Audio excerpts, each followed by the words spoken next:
അതിന് എല്ലാവർക്കും ഒരു വിഷമം ഉള്ളത് അതിനപ്പുറത്തേക്ക് ഈ വിഷമം എന്ന് പറയുന്ന വാക്കിനപ്പുറത്തേക്ക് മറ്റെന്താണ് പറയുക എന്നുള്ളതാണ് എല്ലാവരും ചോദിക്കുന്നത്. കാരണം ഒരു നാടിനെ അത്രമേൽ സ്നേഹിച്ചിരുന്ന ഒരാളാണ് ജോയി. ഒരു നാടിനെ അത്രമേൽ സ്നേഹിച്ചിരുന്ന ജോയി അവസാനമായ അന്തി ഉറങ്ങുന്നത് ദാ ആ കാണുന്ന സ്ഥലത്താണ്. അവിടേക്ക് നമുക്കൊന്ന് പോകാനുള്ള ഒരു ശ്രമം നടത്താം. അല്പം കഷ്ടപ്പെട്ട് തന്നെ വേണം അവിടേക്ക് പോകാൻ. കാരണം ജോയി മരിച്ചതിന് ശേഷം അദ്ദേഹത്തിൻ്റെ ആഗ്രഹം നേരത്തെ തന്നെ പറഞ്ഞിരുന്നു, ഞാൻ മരിച്ചാൽ എന്നെ അടക്കം ചെയ്യേണ്ടത് എൻ്റെ സ്വന്തം പുരയിടത്തിലായിരിക്കണം, മറ്റെവിടെയും കൊണ്ടുപോകരുത് എന്ന് ജോയി തൻ്റെ ബന്ധുക്കളോടും അമ്മയോടും ഒക്കെ പറഞ്ഞിരുന്നു. അപ്പോൾ അത്തരത്തിൽ ജോയിയുടെ സംസ്കാര ചടങ്ങുകളും പൂർത്തിയായിട്ടുള്ളത് ജോയിയുടെ സ്വന്തം പുരയിടത്തിലാണ്. നമ്മളിപ്പോൾ നടക്കുന്നത് ഇവിടെ അടുത്ത് തന്നെയുള്ള ഒരു CSI പള്ളിയുടെ ഭൂമിയാണ്. CSI പള്ളിയുടെ ഭൂമിയാണ്. ഈ പള്ളിയുടെ ഇവിടെ വഴി പോലും ഉണ്ടായിരുന്നില്ല. അപ്പോൾ ഇവിടെ ഈ മൃതദേഹം കൊണ്ടുവന്ന് സംസ്കരിക്കാൻ വേണ്ടി മാത്രം താൽക്കാലികമായിട്ടാണ് ഇവിടെ ഇങ്ങനൊരു വഴി ഒരുക്കിയത്. നേരത്തെ ഇവിടെ മൊത്തവും അക്ഷരാർത്ഥത്തിൽ കാട് പിടിച്ച് കിടക്കുകയായിരുന്നു.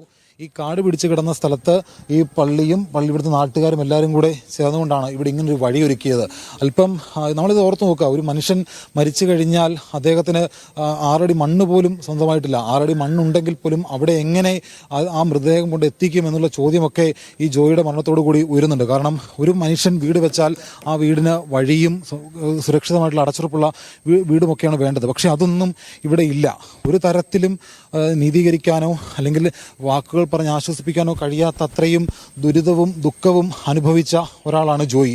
ആ ജോയിയാണ് തൻ്റെ ഇതൊന്നും ഇത്രയും വലിയ കഷ്ടപ്പാടുകൾ ജോയിക്ക് കാണേണ്ടി വന്നില്ല എന്നുള്ളത് തന്നെയാണ് ഈ ഒരു ഘട്ടത്തിൽ നമുക്ക് പറയേണ്ടത്. കാരണം ഇതിനേക്കാൾ വലിയ കഷ്ടപ്പാട് ഇനി എന്ത് എന്നുള്ളത് ഒരുപക്ഷെ പൊതുസമൂഹം ചോദിക്കുന്നുണ്ടാകും. കാരണം ഇതാണ് ജോയിയെ സ്ഥലം. ഈ സ്ഥലമാണ് ജോയിയെ അടക്കം ചെയ്ത സ്ഥലത്തേക്കാണ് ഷിജോ എത്തിയിരിക്കുന്നത്. ഈ സ്ഥലത്താണ് ജോയിയെ അടക്കിയിരിക്കുന്നത്. ജോയിയുടെ തന്നെ ഭൂമിയിൽ അടക്കണമെന്നുള്ളത് നേരത്തെയുള്ള ആഗ്രഹമായിരുന്നു എന്ന് പറയുന്നു. അവിടെയാണ് ജോയിയെ അടക്കം ചെയ്തത്.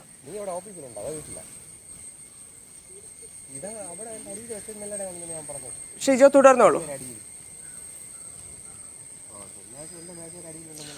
നമുക്ക് ഈ ദൃശ്യങ്ങളിൽ കാണാം, ഇതൊരു മലയോര മേഖലയാണ്.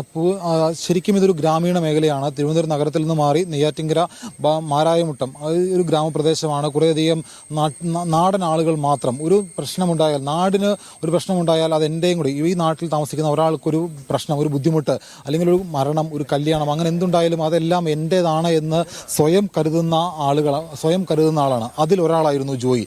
ഈ നാട്ടിലൊരു മരണമോ കല്യാണമോ ഉണ്ടായാൽ ആദ്യം ആ വീട്ടിൽ ഓടിയെത്തുന്ന ആളായിരുന്നു ജോയി. വീട്ടിൽ നിന്നിറങ്ങി ജോലിക്ക് നടന്നു പോകുമ്പോൾ വഴിയിൽ ഒരാളെ കണ്ടാൽ, സ്ത്രീ ആയാലും പുരുഷനായാലും കുട്ടികളാണെങ്കിലും അവരോടും കുശലം പറഞ്ഞ് നാട്ടുകാരോടും സൗഹൃദം പങ്കിട്ട് ഇതുവഴി പോയിരുന്ന ഒരാളാണ് ആ ജോയി.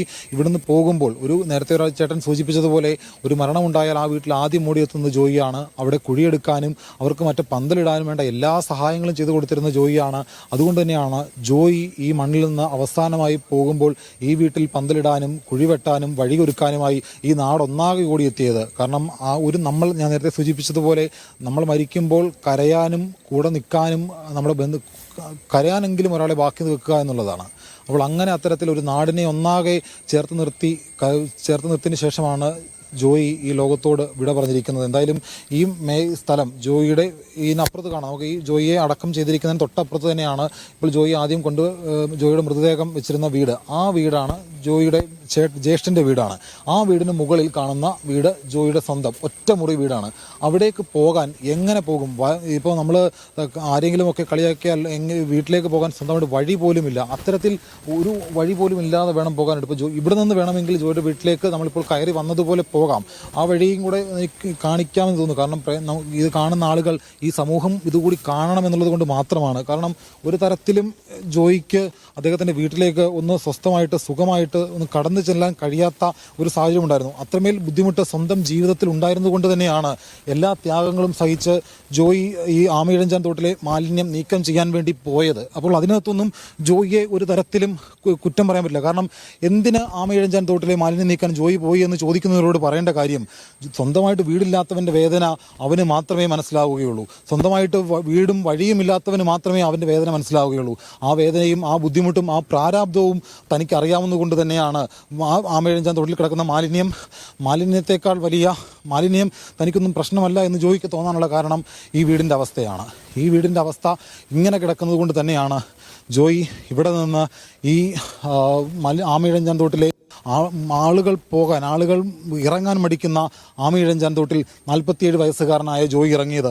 ഈ കാണുന്ന ദൃശ്യങ്ങൾ ഒരുപക്ഷേ ഈ ഇവിടെയൊന്നും ഒരു തരത്തിലുമുള്ള മറ്റ് നാശനഷ്ട സംഭവങ്ങൾ ഉണ്ടാവാതിരിക്കണേ എന്ന് നമുക്ക് പ്രത്യാശിക്കാം. കാരണം മലയോര മേഖലയാണ്, മഴയാണ്, അത്തരത്തിൽ കുന്നുകളൊക്കെ ഇടിഞ്ഞിടപ്പുണ്ട്. മറ്റൊന്നും അനിഷ്ട സംഭവങ്ങളും ഇവിടെയുള്ള ആളുകൾക്ക് ആർക്കും സംഭവിക്കരുതെന്ന് നമുക്ക് പ്രാർത്ഥിക്കാം, പ്രത്യാശിക്കാം. കാരണം അത്രമേൽ ദുർഘടമായിട്ടുള്ള വഴിയും ദുർഘടമായിട്ടുള്ള സാഹചര്യങ്ങളും ഒക്കെയാണ് ഇവിടെയുള്ളത്. ഇവിടെ നിന്നാണ്, ഈ ഗ്രാമപ്രദേശത്ത് നിന്നാണ് തിരുവനന്തപുരം നഗരത്തിലെ ആമയിഴഞ്ചാൻ തോട്ടിലെ മാലിന്യം നീക്കം ചെയ്യാനായിട്ട് 47 വയസ്സുകാരനായ ജോയി വന്നത്.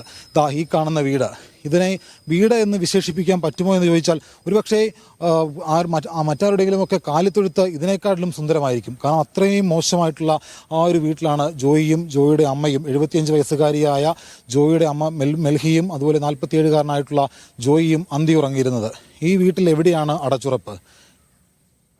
കുറേയധികം ഹോളോബ്രിക്സ് കട്ട നിരത്തി 4 ചുമര് കെട്ടിയതൊഴിച്ചാൽ ഈ വീട്ടിൽ എവിടെയാണ് സുരക്ഷിതത്വം? ഒരു വീട്ടിൽ അന്തി ഉറങ്ങുമ്പോൾ നാം ഏറ്റവും അധികം ആഗ്രഹിക്കുന്നത് സുരക്ഷയാണ്. നമ്മുടെ സ്വയം സുരക്ഷിതമായിട്ട് അന്തി ഉറങ്ങാനായിട്ട് ഒരിടം വേണമെന്നുള്ളതാണ് ഏതൊരു മനുഷ്യൻ്റെയും ആഗ്രഹം. നല്ലൊരു വീട് വേണം, ആ വീട്ടിൽ സ്വസ്ഥമായിട്ട് അന്തി ഉറങ്ങാൻ കഴിയണം. ചോർന്നൊലിക്കുന്ന വീടാണ്. ഈ വീടിൻ്റെ പിന്നാമ്പുറത്തും മുറ്റത്തുമൊക്കെ ആയിട്ട് വെച്ചിരിക്കുന്ന പാത്രങ്ങൾ കാണാം. എത്രയോ ദുരിതത്തിലാണ് ജോയി ഇവിടെ കഴിഞ്ഞിരുന്നത് എന്നുള്ളതിൻ്റെ നേർക്കാഴ്ച. ഈ കുടുംബത്തെ സഹായിക്കാൻ ഇനി ആരുണ്ട്? ഇനി സഹായിക്കുന്നതിൽ പോലും പരസ്പരം സർക്കാർ സംവിധാനങ്ങൾ പഴിചാരാതെ ഇത് റെയിൽവേ കൊടുക്കേണ്ടതാണ്, റെയിൽവേക്ക് കൊടുക്കാൻ പറ്റുന്നതിൻ്റെ പരമാവധി നഷ്ടപരിഹാരം കൊടുക്കണമെന്ന് അവരോട് പറയാതെ തങ്ങൾക്ക് എന്ത് ചെയ്യാൻ പറ്റുമെന്നുള്ള കാര്യങ്ങളാണ് സർക്കാർ സംവിധാനങ്ങൾ ആലോചിക്കേണ്ടത്.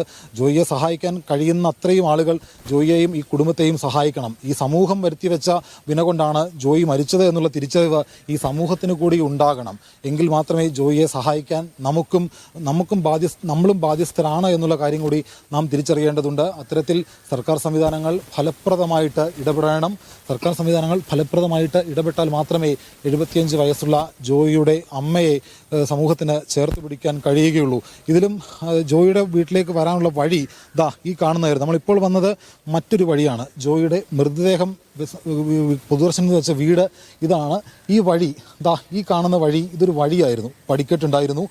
നമ്മൾ നേരത്തെ ഞാൻ കാണിച്ചു തന്നിരുന്ന താഴത്തെ ഭാഗമാണത്.